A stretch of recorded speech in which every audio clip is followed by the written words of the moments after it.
Y'all, it's your man Desert Eagle, and I'm back at you on another video. Right now, I'm stuck. Trains going by. Yep, that's the struggle we deal with. When you got train tracks. You got, uh, you know, trains that carries all the cargoes and the freights and all of that kind of stuff. You gotta wait for like maybe 5 minutes, 5 or 10 minutes or whatever. Sometimes you get lucky if they're not holding much. I don't know. Anyway, um, I wanna move on from from this thing that's been going on for the past couple days. I'm done talking about it. For the last time, I still wanna pay my respects, to Preston, and his family. Shout out to them for Preston's mother was saw A Bomb's video, commented. I also made sure I paid my respects to her. Um, I know something personally happened between Preston and the family, for maybe Preston was disowned or whatnot, but I know the last thing they would have ever wanted for it to end like that. But hopefully, next time, the situation can be handled a lot better, because you never know what a person goes through, especially one that's mentally ill. So I just want to point that out there. Um, as for the hoes that as for the hoes of the situation, not the holes, the hoes, the cowards, the clowns. I'm done talking about them because they would never have the balls to say all that stuff in person. They didn't. If they said what they said, when Preston was there, then okay, they get some kind of credibility. But since they didn't, they are irrelevant. And they're a bunch of cowards. And I'm done. I'm done wasting my time with cowards that how do you say I'm done wasting my time with cowards. Other situations that won't have the balls to say that shit in person, or that won't have the balls to step up and hang out. Especially when confronted and everything. So I'm done with that. I'm done with the whole situation. I'm ready to move on, get back to talk about sports. So for those that's been waiting a while, I want to apologize for that. But you know, Preston was he was good people. I had to show some love right there and stand up for him. Never met the man in person, but I would have loved to. We talked about it at times. You know, um, so I just want to that's pretty much that, man. Life, man. This is what life can get to you, bro. This is what really life can do. Um, but I'm ready to get back and talk about sports, man. I just want to let y'all know I'm going to put up my realistic thoughts about the 2019 Philadelphia Eagles. The train's finally done. I'm ready to bring up the my thoughts of the 2019 Philadelphia Eagles. Well, first things first, I want to talk about 2017. People in there talks about Nick Foles. Nick Foles was a big mistake and this, that, and the third. People in their obsession about him. Ready to talk about 2018 and leading to 2019 Philadelphia Eagles. But that'll probably be in another video or a couple of videos or whatnot. But right now, I want to talk about a little something. Um, I just want to talk about a couple things right now. Just to move on from the situation. And just get back into the groove. So the Philadelphia Eagles. There was talk that the Philadelphia Eagles, the 2017 Philadelphia Eagles that were Super Bowl champions, it was said that they're top three as far as having the most talent on the team within the past decade. I guess when it comes to Super Bowl contenders or whatnot, the Philadelphia Eagles, the 2017 Philadelphia Eagles was the third best talent in the league. And those two ahead of us was the 2013 Seattle Seahawks and the 2015 um, Carolina Panthers. So then is the 2017 Philadelphia Eagles. Um, I don't blame the 2013 Seattle Seahawks because I feel like their defense was extremely scary. I don't think their offense was really good, honestly, but I felt like they were good enough to maintain, and that's all that matters. They can, as long as they can like score, move the ball down the field or something. At least that's all that matters. But they did have, at least they did have Marshawn Lynch that year, and that's what really mattered the most. Beast mode. I feel like that may have been his best moment. I gotta look it up to see for sure. But or maybe that was his best highlights. Let's put it that way. But it was that. I'm not mad about Seattle being number one. Next, it's as far as the 2015 Carolina Panthers goes, I'm kind of 50-50, but then again, or as far as with the Eagles winning the Super Bowl with their injured squad, then okay, I agree. Maybe the 2015 Panthers are better, than the Eagles that were, that had injuries, But if the Eagles were 100% that year, I feel like Eagles should be number two. But I'll take it how I can. Even if the Eagles were dead last, I really wouldn't care. But I just want to ask for y'all opinion. You know, 2015 Panthers, they were very talented. I feared that they were going to win the Super Bowl that year before us. Um, but how it all ended, it's crazy right there. But it is what it is, man. It doesn't matter how you start; it's how you finish in the end. And them going 15-1, that goes to show you, man. Just because you're 15-1 doesn't mean you won in the Super Bowl.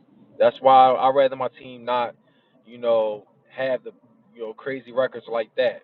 I don't even want my team to go undefeated because by the time they start making mistakes, it may be too late. You only get one chance in the playoffs. So that's that. But yeah, you know what? I keep the Panthers at number two. I mean, the Eagles were hurting at number in 2017 with injuries. It was nowhere near as bad as the following season though. We only had about 5 or 6 players out in 2017, but in 2018 we literally had over like 15 or 16 or over that.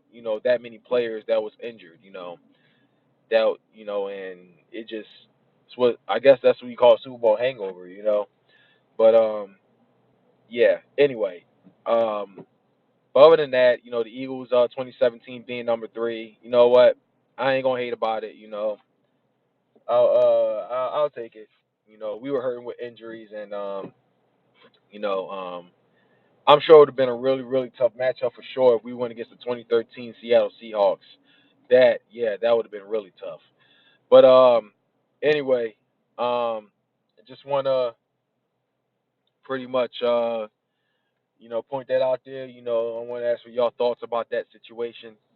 Um, do you think the Eagles, the 2017 Philadelphia Eagles, are good at number three as far as within a decade, talent wise, or do you think they should have been higher than that? So I just want to leave that there.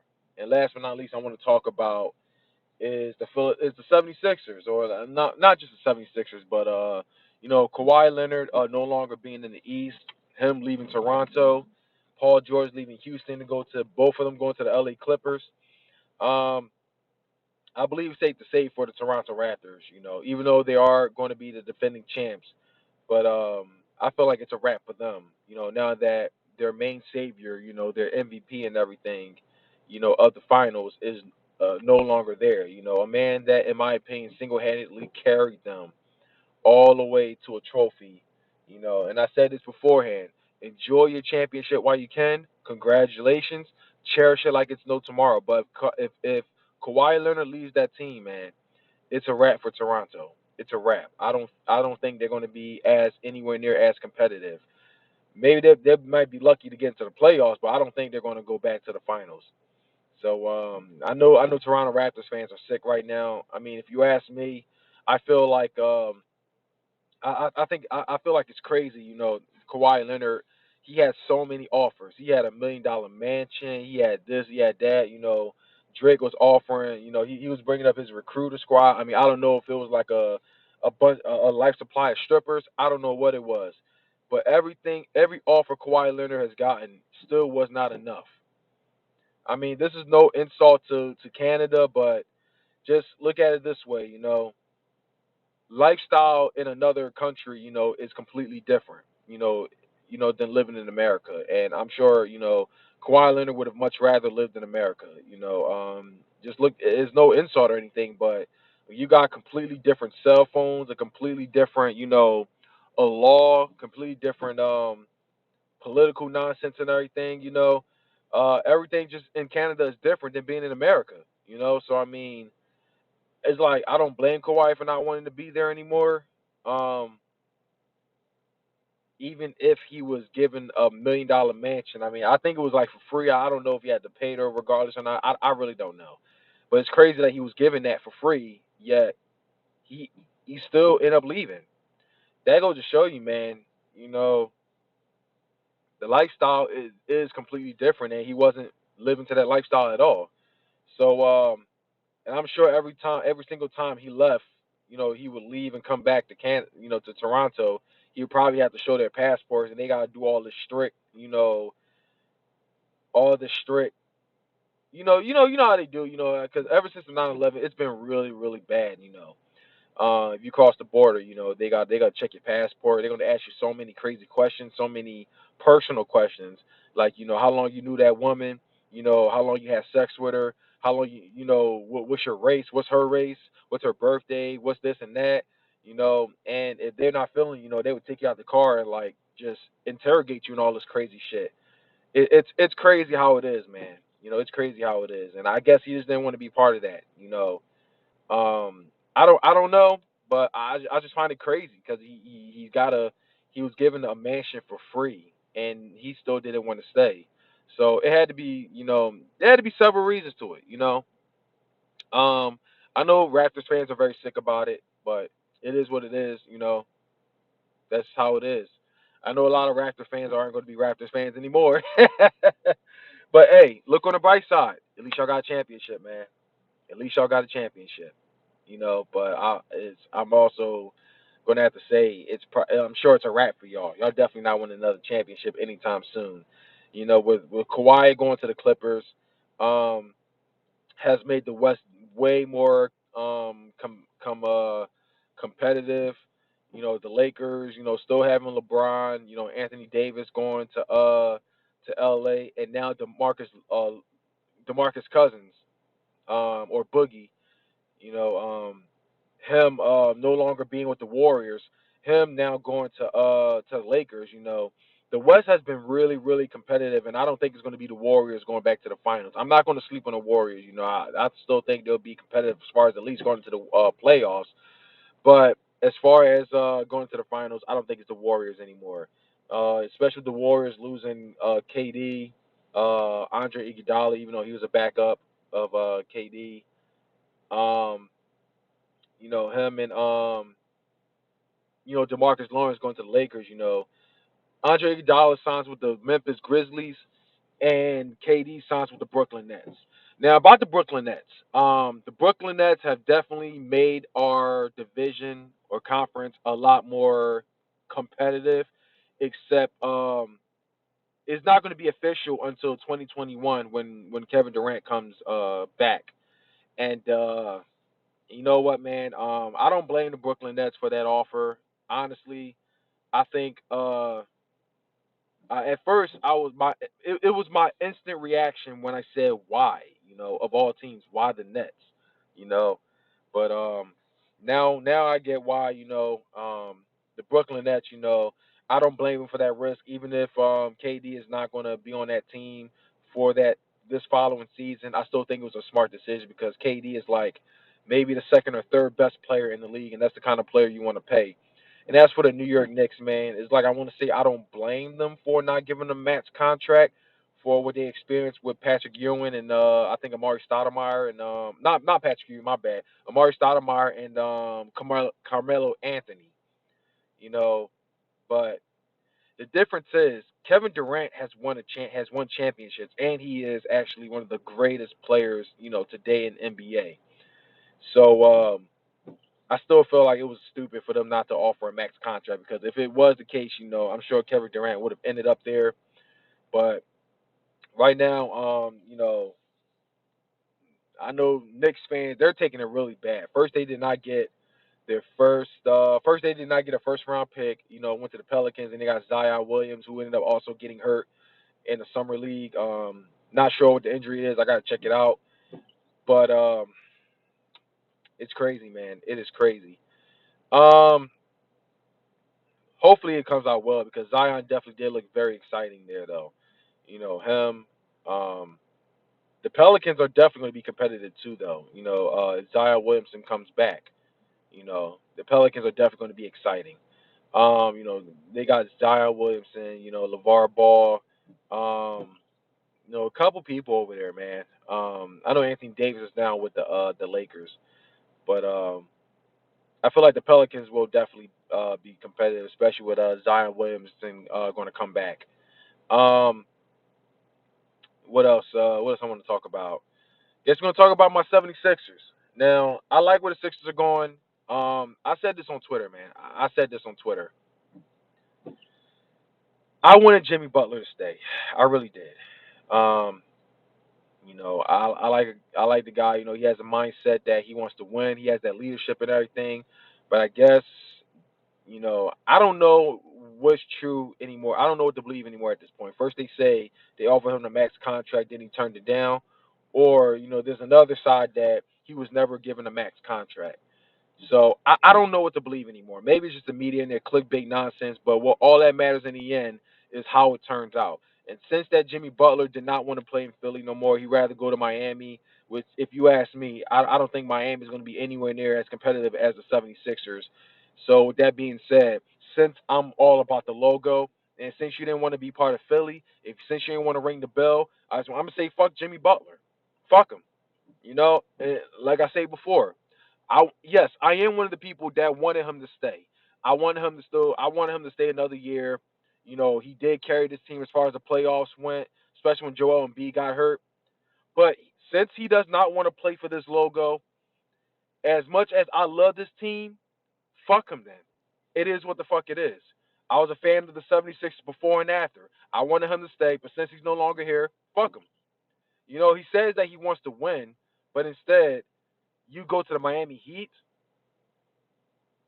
What are you winning over there? Were you winning more bitches over there? You winning more pussy? Winning ping pong bong bottles or bong beer bongs or what the fuck you call it? You winning games at there? That's the only games you're gonna win in Miami. I mean, no offense to Ash Six and Jagganoff, but you know, I just don't think the Heat is as competitive as the 76ers. You have got so much further, but since you want to go there, it is what it is. Good luck there, but since you don't want to play for this team, fuck them. So yeah, Jimmy Butler is a loss, but at the same time, I wasn't really impressed with the draft either. If you ask me, even though we got Matisse Thybulle, I think he's a small forward slash a guard or point guard. Be more specific. My first reaction is, why? Why do that when we got Tobias Harris? Then I hear that he might go to shooting guard.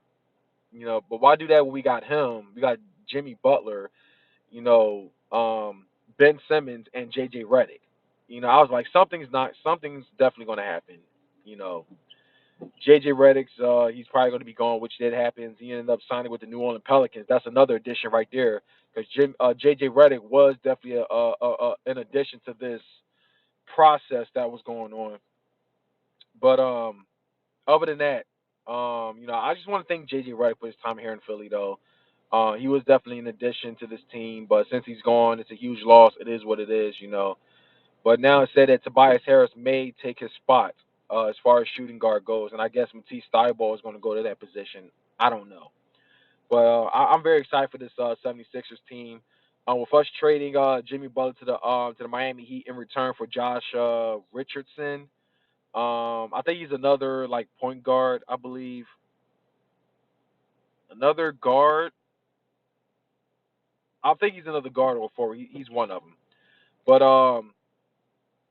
us getting him and also Al Horford from the Boston Celtics. He's going to be a huge addition to this team.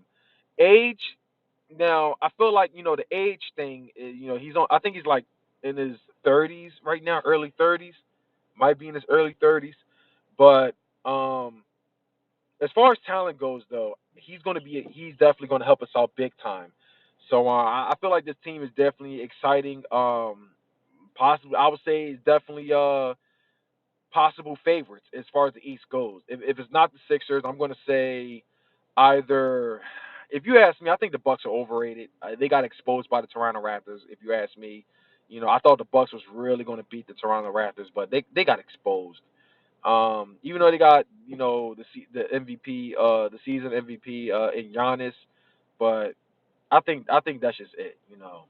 I think the Bucks are a bit overrated. They're not as extremely great as everyone say they are. So, but I'm still going to put them on the list as competitive. The Pacers, I think they're going to be another one. The Brooklyn Nets, I don't think they're going to be competitive this year, even though they got Kyrie Irving. But I think they will be competitive in 2021 when Kevin Durant comes back. Um, I don't know, man. That's about it. The Celtics, I think the Celtics are going to be our biggest threat. And the only reason I'm saying that is because they got our number, recently. That's the only reason why I'm saying that, to be a realist. If we're going to talk about going very far, and being extremely competitive in the playoffs, first things first, we got to beat the Boston Celtics. Not all this once in a blue moon type of thing. We got to beat them consistently. We got to finish strong against them. And that's me being a realist. The Toronto Raptors, it's like the Raptors are going to be good, but I feel like them losing Kawhi Leonard is a huge, huge, huge loss to their team. So I don't think they're going to be able to defend their championship. Oh, and I'm about to say, as far as Kawhi Leonard goes, Kawhi Leonard does make the West more competitive, except I don't think he's going to be able to defend his MVP, championship. I don't think he's going to be able to defend that because I think he's going to lose it to the Lakers or I think he's going to lose to the Lakers, honestly. But I would say the Clippers are. I'm going to say maybe the second best team in the as far as the West goes. Second or I'm gonna say top five or top four. So I know there's the Lake. I think it's going to be the Lakers. I think it's going to be the Lakers, the Clippers. It's not necessarily in order, but I was going to name my five: the Lakers, the Clippers, the Warriors. Still, I think the Warriors are going to still be competitive. Not as championship wise, but still in the playoffs. Um, the Pelicans and the Blazers. The Blazers for sure. Um, but other than that, that's pretty much my thoughts right there. I mean, if you ask me, I think the NBA is definitely getting more exciting. We're starting to see way more teams that's going to be more competitive, and it's not going to be just about the Golden State Warriors anymore as far as the West goes. So that makes the NBA definitely more exciting. The Lakers are going to be another problem though, as far as super team goes because they now got LeBron, Anthony Davis, and DeMarcus Cousins. I think, but with Anthony Davis and DeMarcus Cousins being centers, I think Anthony Davis is probably going to go power forward or small forward, probably one of them, or vice versa with DeMarcus Cousins. I don't know, but that's pretty much all I got to say though. I just want to put this channel back in the right direction, and yeah. That's all I gotta say though, man. It's your man Desi checking on out of here, man. It is always go Sixers. It is Fly Eagles Fly, and I'm gone. Peace out. Y'all enjoy this beautiful day before it rains later on. Fly Eagles Fly.